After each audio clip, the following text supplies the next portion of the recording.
लड़ाई यहां तो शुरू हुई थी, फिर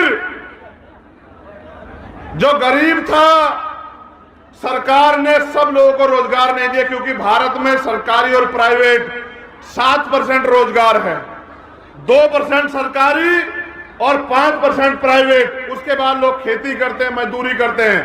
लेकिन हाल क्या है, सारे लोगों को 30 दिन मजदूरी नहीं मिलती, सारे किसानों को फसल का उचित दाम नहीं मिलता, किसानों पे प्राकृतिक मार होती है। यानी कि सरकार ने किसी भी तरह इस इतने बड़े समाज को अपने पैरों पे खड़ा होने के अवसर नहीं दिए। थोड़ी बहुती अगर अवसर मिले तो वो बाबा साहब अम्बेडकर के संविधान में जो आरक्षण व्यवस्था थी, उस आरक्षण व्यवस्था के कारण जो कुछ नौकरियां मिली, उससे हमारे लोग अपने पैरों पे खड़े हुए। इसलिए जब हमारे लोगों ने अपने महापुरुषों की बात मान के पढ़ना शुरू किया, मंदिर को छोड़ के स्कूल जाना शुरू किया, तो इनमें चर्चा हुई कि अगर ये पढ़ लिख जाएंगे दलित, पिछड़े, आदिवासी, अल्पसंख्यक समाज के लोग, तो ये तो कुर्सी पे बैठ जाएंगे। अगर ये कुर्सी पे बैठ जाएंगे तो ये राज करेंगे, और अगर ये अपनी वोट की ताकत को समझ गए तो हम इस देश में इनके अधीन हो जाएंगे। 56 के बाद जब बाबा साहब अम्बेडकर ने बौद्ध धर्म की दीक्षा ली, तब जाके ये सत्संग और धार्मिक आयोजन होने शुरू हुए। उसके बाद हमारी बहनों को, माओ को, चाची ताऊ को, ताइयों को, बुजुर्गों को किस तरह से धार्मिक आडंबर में फंसा के उनको शिक्षा से दूर करके, जो गरीबी, बेबसी, इनकी व्यवस्था में जो संसाधनों का वितरण गलत तरीके से हुआ, गैर बराबरी कारण हुआ, जो गरीबी हमारे लोग झेल रहे थे, उससे दूरी होने का इन्होंने रास्ता बताया कि आप हमारे सत्संग में आओ, हम यहां से आपकी गरीबी दूर कर देंगे, आपकी बीमारी दूर कर देंगे, आपके बच्चों को रोजगार दे देंगे, आपकी समस्याओं का हल कर देंगे। जो समाज हजारों साल गुलामी में रहा था, उस समाज को लगा कि हो सकता है इन आश्रमों में जाके, इन सत्संग में जाके, मंदिरों में जाके और तमाम तरह के धार्मिक आयोजनों में जाके शायद हमारी मुक्ति हो जाए। अपनी गरीबियों को खत्म करने के लिए, अपनी बेरोजगारी को खत्म करने के लिए, अपने परिवार में जो बीमारी आ गई है, उस बीमारी को खत्म करने के लिए वो इन बाबाओं के पास जाते हैं। और ये बाबा हमारे दिए हुए पैसे से पलते हैं, हमारा खाके। अगर कोई पाखंडी हमें आंख दिखाएगा तो याद रखना, इलाज कर दिया जाएगा, ये बताने के लिए छतरपुर आया। हम इनके यहां पैसे देते हैं, आप चेक करो। और मैं तो चैलेंज से कह रहा हूं कि बदलेगी सरकार, तुम्हारी एक एक संपत्ति की जांच ना कराई, तुमने किस तरह हमारे लोगों की जमीन दबाई दलित पिछड़ों की, तब मैं तुम्हें बताऊंगा। याद रखना, क्या तुम अभी की सरकार के भरोसे बैठे हो? याद रखना, निजाम बदले। ये बैठो, फिर नालायकी करने लगे हो,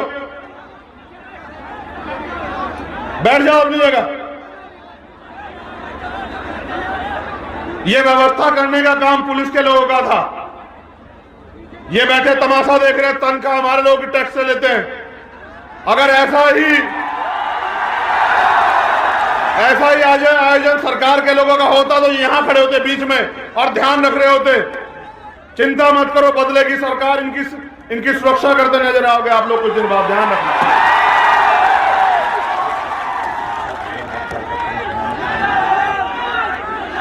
एक मिनट चुप हो जाओ। तुम्हारे आसपास एक 10 साल का बच्चा होगा, उसका नाम है प्रिंस। क्या कपड़े पहने? लाल पैंट पहना, सफेद शर्ट और लाल पैंट। अगर तुम्हारे पास कोई 10 साल का बच्चा आसपास हो तो उसको मंच पे ले आओ। उसकी माँ आ गई है, उनको परेशान है। या बाबा की पर्ची की जरूरत नहीं है, आपकी पर्ची से काम हो जाएगा।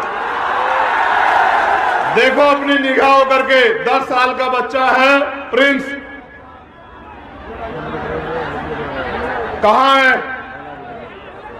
ले आओ ले आओ। अरे हमारा पर्चा, तुम चिंता मत करो, बैठ जाओ, आ जाएगा बैठ जाओ। बैठो जरा, बात सुनो। प्रिंस आ जाएगा, तुम्हें भी प्रिंस बनना है, देश में बैठ जाओ।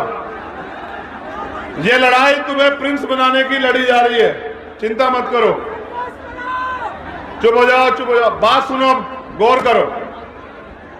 फिर इसलिए ये हमारे लोगों को झूठे आश्वासन देते हैं कि हम आपकी जिंदगी में जो परेशानियां उनको खत्म कर देंगे, इसलिए उन परेशानियों से मुक्ति के लिए हमारे लोग इनके पास जाते हैं। फिर ये हमारा शोषण करते हैं, फिर ये हमारे लोगों को गुमराह करते हैं, और फिर ये हमें ही नीचा दिखाने का काम करते हैं। अब मैं आपसे कुछ और बात कर लूं, मैं इन पे आऊंगा, आपको धाम धूम पे आऊंगा, ये बात का काम है। पहले काम की बात सुनो। हमने एक आयोजन, मैं आया था 12 फरवरी के बाद उज्जैन में, जब भाई किशन लाल जी के परिवार से मिलने के लिए। मैंने आपको मध्य प्रदेश का एक सच बताया। सच क्या था कि आज भी आजादी के 75 सालों के बाद लोगों के पास पक्के मकान नहीं। मैंने बताया था ना आपको, हम लोग उसका डेटा भी तैयार कर रहे हैं। अगर आदमी कुत्ता भी पालता है तो उसके रहने की व्यवस्था करता है नहीं करता, बताओ। अगर गाय पालता है तो उसके रहने की व्यवस्था करता है नहीं करता, बताओ। अगर बकरी पालता है तो उसके रहने की व्यवस्था करता है नहीं करता, बताओ। पानी देना यार। ये सरकारें आपको कुत्ता बिल्ली गाय बकरी से भी ज्यादा कमजोर मानती है। इसलिए इनको नहीं लगा कि जब बरसात आएगी इनके घर चुएंगे। ये बहनें जिनके सम्मान की बात करती है कहां रहेंगी? ये माएं रात में जब बरसात आएगी कहां जाएगी जब मकान चुएंगे? इन्होंने आपकी परवाह नहीं की, ठीक है।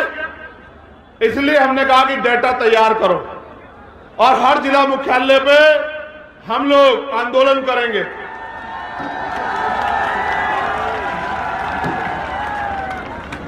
और अगर फिर भी सरकार नहीं मानी तो हम मुख्यमंत्री का घेराव करेंगे भोपाल जाके, और मध्य प्रदेश के हर घर को जो कच्चा मकान है उसको पक्का मकान दिला के रहेंगे। ये हमारा वादा है। जब मैं आपके अधिकारों की बात करूंगा, ये आपको गुमराह करने की बात करेंगे। फिर पहले डाटा तैयार होने के बाद अगला रास्ता भी आपको बता रहा हूं, गौर से सुनना। इस देश की सारी सरकारी जमीनों पे, क्योंकि आजादी के बाद मैंने आपको कहा कि किसी को अवसर नहीं दिया गया कि वो अपने पैरों पे खड़ा हो जाए, वो सारी सरकारी जमीनें हमारी है। काशीराम साहब हमारे नेता, जिनकी जयंती हमने मनाई अधिवेशन के रूप में, वो कहते थे जो जमीन सरकारी वो हमारी। इसलिए हम जो अगला आंदोलन चलाएंगे, हमारे नेता लोग सुन लो, कि हर व्यक्ति को खेती करने योग्य भूमि मिलनी चाहिए, हर परिवार को जमीन मिलनी चाहिए। आंदोलन हम लोग चलाएंगे। मेरा अंतिम लक्ष्य है इस देश के बहुजन समाज को अपने पैरों पे खड़ा करना है। वो जो हाथ फैलाता है हर चीज के लिए, बिटिया की शादी करनी हो उधार लेगा, अपने बच्चे को पढ़ाना हो उधार लेगा, लोन लेगा, मकान बनाना हो उधार लेगा, लोन लेगा। मैं आपका हाथ फैलाना बंद करवा दूंगा, मैं आपका हाथ ऐसे करवा दूंगा। आप लोग याद रखिए, आगे बढ़ो। ये आंदोलन दूसरा आंदोलन है, हमारा तीसरा आंदोलन चलेगा। उसके बाद हर परिवार को एक रोजगार मिलना चाहिए, ये हमारा आंदोलन इस मध्य प्रदेश में चलेगा दूसरे आंदोलन के बाद।